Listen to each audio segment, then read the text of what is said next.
Hello and welcome to another fun-filled edition of Adam's Music Box, where it was on this day in 2003, and I remember where I was. I heard on the radio that Robert Palmer had died, and that really took me aback because, especially then, he wasn't particularly old, even though he was a legend in so many ways.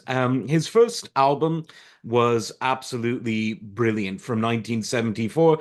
Sneaking Sally Through the Alley, which featured the title track along with Sailing Shoes. Hey Julia, the whole sort of first side was just sort of one track going into another. Really good stuff. And all of his early albums were just really, really soulful. Pressure Drop was a great one. Give Me an Inch, a song off of that. Man Smart Woman Smarter. He did one of the best covers of that well-known song, and frankly, the best version, in my view, of Spanish Moon, which was also made famous by Little Feat. The members of Little Feat were obviously very much implicit in Robert Palmer's first albums. And he released some really great albums. Secrets had another big hit from 1979, Bad Case of Loving You, and he also on that album did a really good cover of a very cool Todd Rundgren song, one of his best songs actually. And this was Can We Still Be Friends?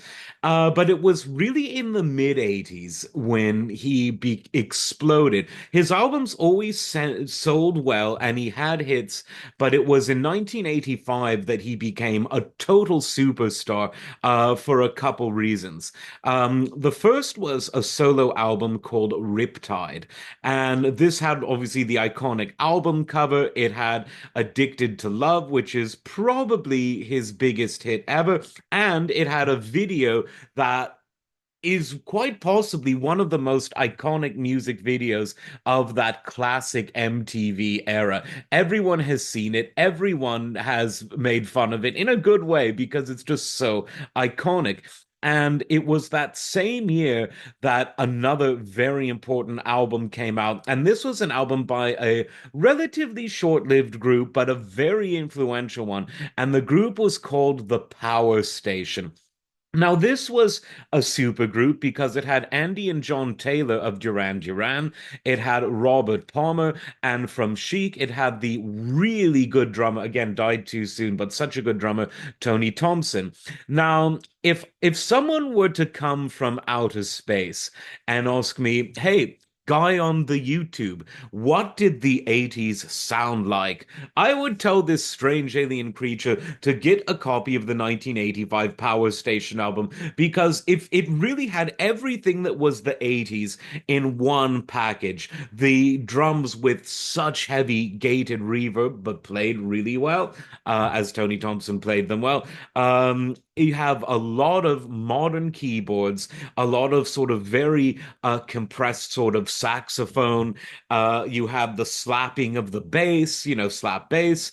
You just had all of these sounds were just so is indelibly associated with the 80s.